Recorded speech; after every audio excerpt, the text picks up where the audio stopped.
everyone, happy Halloween. I know I posted a video earlier today, but that was right before I had to go to work and everything, so that was just a quick update.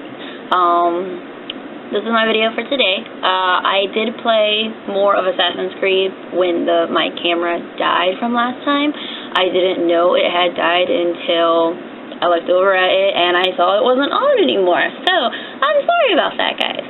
I did do some notes here and there from what I played, so that way, I didn't miss anything. So I was just gonna look at my notes and all that about it.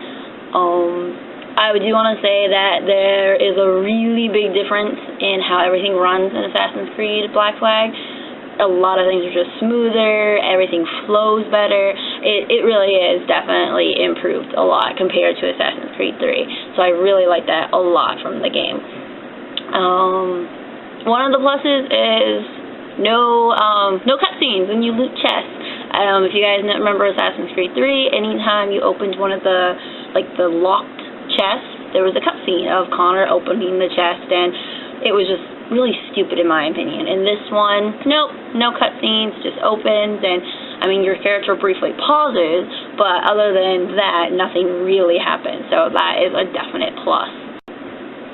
One of the things I do want to say is be glad that I wasn't recording during the time I was playing. There was a huge spider on the floor, and some of my friends know this about me, but I do not like spiders. I hate spiders.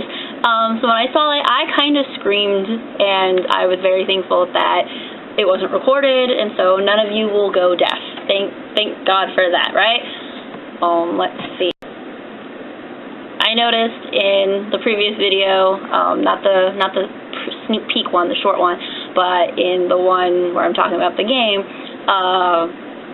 I noticed that there was a sticker on my chest still, and I didn't realize until I reviewed the video that you can't see it. So, yeah, I'm so happy about that. I just didn't want to look like a dork with this stupid name tag sticker on my chest the entire time I was filming. That would just been really, really just stupid looking in my opinion.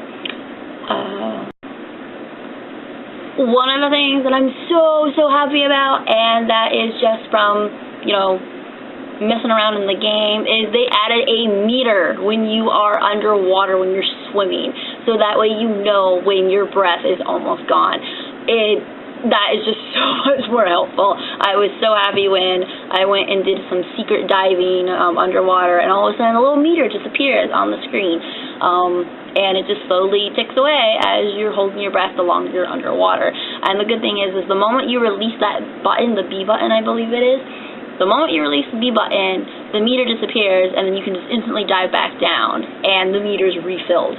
So that's pretty awesome, even though my character, Edward did not ever pop his head out of the water, he still somehow got his breath back. So that's kind of a funny little cheat, I guess, or a glitch in the game. I don't know what you guys should call it, but it works. I do want to say that Edward isn't the typical, I think his protagonist is the main character of the game. I think that's the word. Sorry, again, that I don't know it. But Edward isn't the usual assassin. He's more about riches and fame and all that. He still wants to do it so he can take care of, the woman that he loves and be a good man. To him, being a good man is being able to have whatever he wants kind of thing. But he's still not the same as Altair and Ezio, where he doesn't have the same feel of honor and putting the greater good. I sound like a freaking Templar when I say that.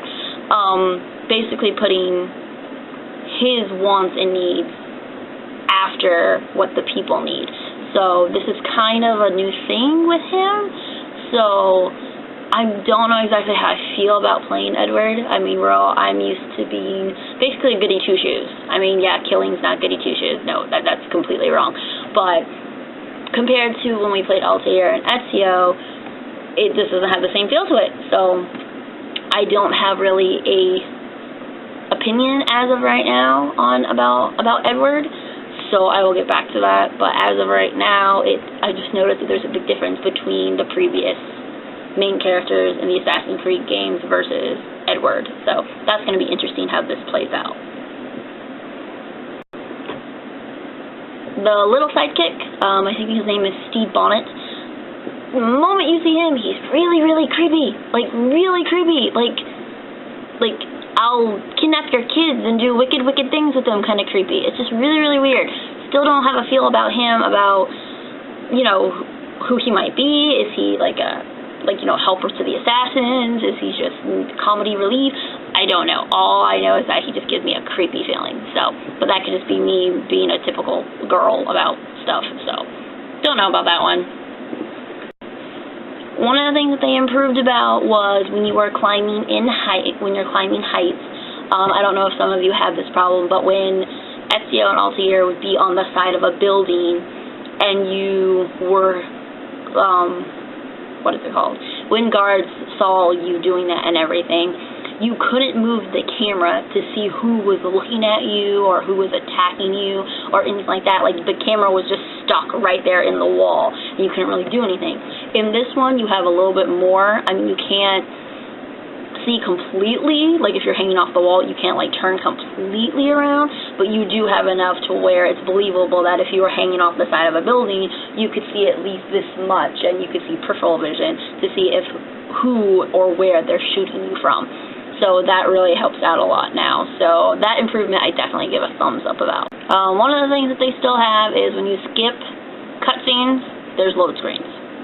Never understood that, but there are still, where you press the B button to skip a scene that you've already played, it has a load screen. So kind of a downer on that. Thought they could wipe away with those, but at the same time, really no big deal. Just, it becomes a big deal when you're playing the same mission to get perfect sync over and over and over again, and yeah, that happens. That's not fun at all. One of the other things about Edward, I don't know if I said this previously in one of my videos, but he wasn't born into the assassins. He just literally fell upon it during the first memory that you play in the game, so it's kind of like really, really weird. We're used to, like, you already knowing things, or going through the training, but yeah, no, he was not born into the assassins, which is a different take, that's for sure. So we'll see where that goes. In one of the memories that we play, the title is Mr. Whalepole, I presume. I believe I'm pronouncing the name correctly. I'm sorry if I didn't. The memory confused me at first. I'm thinking I might have to replay that one just for the sake of getting things right.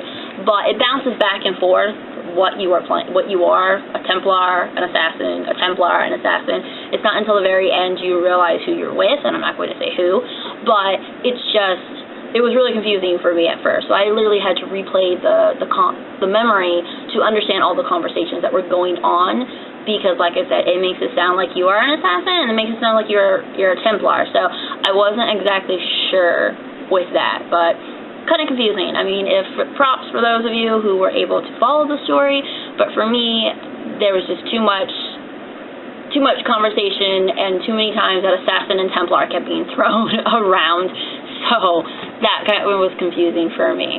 So I finally got to go on the ship and, you know, go out and explore in the ocean areas and all that, and steering is definitely better. Before, it was just so, like, you had to literally bend your joystick all the way to the left or all the way to the right to steer. At least for me it was, when I played Assassin's Creed 3. So the naval, again, like I've said before in the previous videos, the naval missions were not fun for me at all. I pretty much skipped all of them. But in this, in Assassin's Creed 4, definitely better. It's so much smoother. You don't feel resistance. It's definitely more fun than that. So yeah, it's definitely fun. I will be posting another video that is going to have to do with being outside the Animus. There was a time between one of the memories, I believe it's memory 2 and 3, that you hop out of the Animus for the first time. And I'm going to keep that reaction on a separate video, just because too much. Just way too much, and plus I don't want any spoilers in this video. So I'm gonna talk about that in my next video. So look for that, guys.